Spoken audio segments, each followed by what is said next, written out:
Bom dia, boa tarde, boa noite a todos. Com esta videoaula irei iniciar um tema relacionado à biologia. Mas primeiro vamos entender o que é biologia. Essa palavra deriva do grego bios, que significa vida, e logos, que significa discurso ou tratado. Logo, biologia é discurso ou tratado da vida. Então, biologia é a ciência que estuda os seres vivos em todos os seus aspectos e abrangências, quer sejam anatômicos, funcionais, genéticos, comportamentais, evolutivos, geográficos ou taxonômicos, ou qualquer outra coisa que envolva um ser vivo. Ou seja, é o ramo da ciência que estuda a vida e estruturas de um ser vivo. E essa matéria se divide em várias áreas de conhecimento, para facilitar a compreensão e o foco nos estudos. Vamos começar discutindo sobre o que é um ser vivo. E antes de discutirmos sobre os seres vivos, temos que tentar entender o que é a vida. Sim, parece simples a definição de vida, porém não é tão simples assim. Os cientistas não têm uma definição 100% certa desse termo. Porém, temos algumas definições que os cientistas utilizam. No dicionário podemos encontrar duas definições: modo de viver, conjunto de hábitos, propriedade que caracteriza os organismos cuja existência evolui do nascimento até a morte. Podemos também definir a vida como processo em curso do qual os seres vivos são uma parte de processos de relacionamento. Metafisicamente falando, a vida seria um contínuo processo de relacionamento. E na filosofia, é um fenômeno que anima a matéria. Percebam que temos várias definições e elas até apresentam algumas semelhanças. Mas o que seria evoluir do nascimento até a morte? Ou modo de viver? Quais seriam os hábitos que definiriam um ser vivo? Que tipo de relacionamento algo tem que ter para definirmos como vida? Até podemos imaginar algumas respostas. Mas será que essas respostas definem o que é vida? E para a ciência? Segundo o dicionário etimológico e circunstanciado de biologia, vida vem do latim vita, e seria estado de atividade funcional dos seres orgânicos, que impõe o consumo de energia e que tem a sua origem num ato reprodutivo de outro organismo parental, concluindo-se pela morte. Bom, espero que tenha dado para entender que esse termo, embora pareça simples, apresenta várias definições e vários pontos que não são tão bem explicados ou definidos. Por esse motivo, o termo vida é bem complexo. Mas, por outro lado, um ser vivo é mais simples de definir, pois todos os seres vivos conhecidos apresentam 6 características distintas, que são elas: desenvolvimento, crescimento, movimento, reprodução, resposta a estímulos e evolução. Mas, mesmo essas características, podemos encontrar seres vivos que contrapõem essas características. Ou seja, seres vivos que não têm uma dessas características ou não é bem definido essa característica. Desenvolvimento. Passagem por várias etapas distintas e sequenciais que vão da concepção à morte. Em outras palavras, é a capacidade de cada ser vivo ir se modificando e criando estruturas novas ou melhorando as que já temos. Um exemplo, no caso do ser humano, seria fase de bebê, fase de criança, adolescência, adulto e senhor de idade. Então, são 5 fases que nós passamos. Nosso desenvolvimento é assim. Crescimento.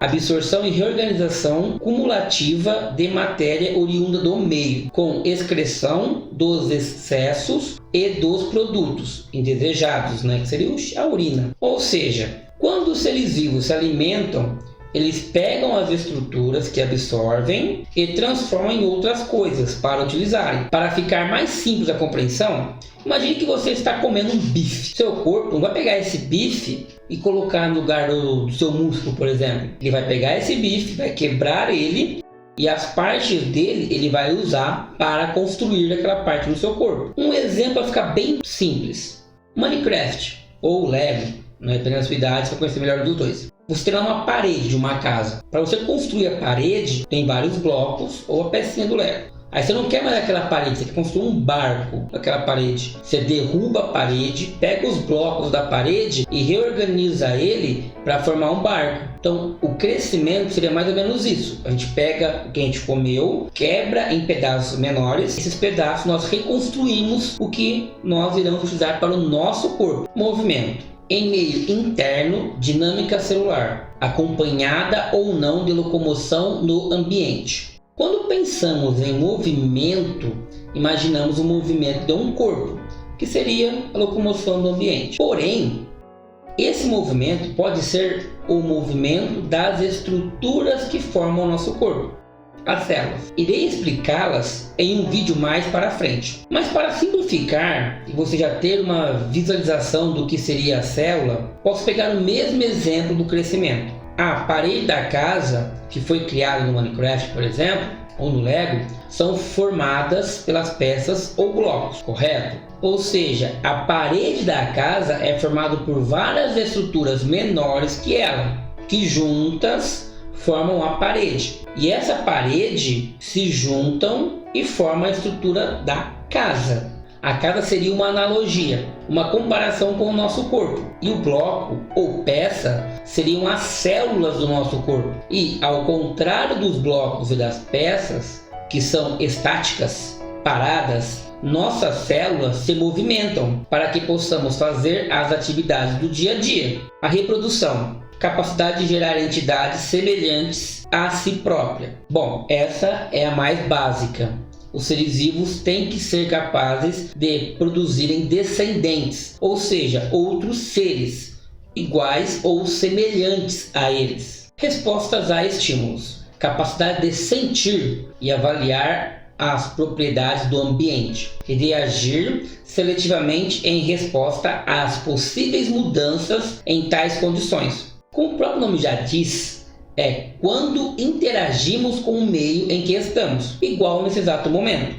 Você está ouvindo a minha voz e dependendo do que eu falo ou mostro, você apresenta uma reação diferente. E se por algum motivo estiver tudo quieto e você estiver ouvindo apenas a minha voz e alguém fazer algum barulho muito alto, provavelmente irá reagir com um susto, pulando da cadeira, olhando a pessoa, até mesmo xingando em alguns casos. Um outro exemplo é quando alguém te toca e você vira a pessoa.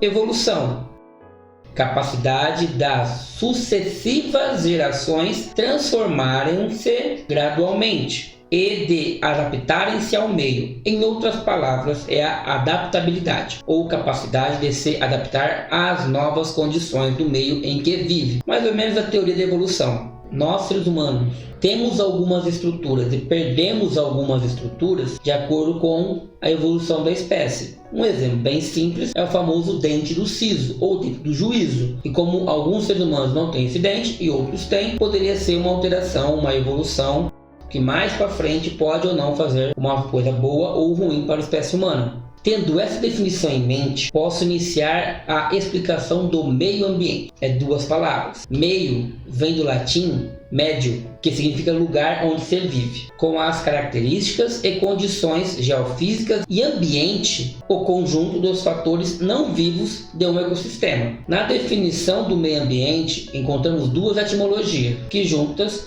podemos formar meio ambiente, seria características biofísicas de um lugar onde se vive. Em outras palavras, podemos dizer que meio ambiente seria o conjunto de fatores vivos e não vivos de um lugar. Vamos definir dois termos biológicos, o termo biótico e abiótico. Biótico vem do grego bios, que é vida. Logo, bióticos são seres vivos. E abiótico é igual aos bióticos, porém tem o A, que é negação. Então, bio de vida, a de negação, negação da vida. Logo, seres não vivos. Tendo esses dois termos definidos, posso alterar a definição do meio ambiente em lugar que temos a interação entre seres bióticos e abióticos. Mas quais seriam os fatores abióticos de um ambiente? Esses fatores são aqueles que encontramos em uma área que não apresenta características de um ser vivo, como por exemplo água, ar, luz, solo, temperatura e assim vai. Será que os fatores abióticos não são importantes para os seres vivos? Não seriam importantes, mas sim essenciais. Sem esses componentes abióticos, a vida não seria possível no nosso lindo planetinha azul. Um exemplo disso é que agora você está respirando. E se você parar de respirar por muito tempo, você irá morrer, pois o ar é de extrema importância, assim como os outros já mencionados. Com isso, eu encerro esse conteúdo. Mas antes de acabar o vídeo, vamos fazer uma revisão utilizando o mapa conceitual. Então nós vimos hoje a definição de meio ambiente, que eles apresentam seres não vivos e vivos, ou seja, seres bionte e abionte. Esses seres vivos apresentam as características de nascer, desenvolver e morrer, precisar de energia, poder se reproduzir, depender do ambiente e interagir com outros seres vivos e com fatores não vivos. Já os fatores não vivos são, por exemplo, água, temperatura, ar, solo e luz. Então esse é o mapa conceitual de revisão da nossa aula. Com isso eu encerro essa videoaula. Relembro que terão atividades na descrição do vídeo, caso tenha interesse de aplicar o que foi passado nesse vídeo, para auxiliar na fixação do conteúdo que foi passado. E agora uma frase para você refletir durante a semana. Nossas dúvidas são traidoras e nos fazem perder o que, com frequência, poderíamos ganhar, por simples medo de arriscar. William Shakespeare. Se gostou do vídeo, deixe um like e compartilhe. Se quer saber quando os próximos vídeos serão postados, é só badalar o sininho. E aí vamos que vamos, né? Tenha um excelente dia, uma ótima semana, fique com Deus, fui!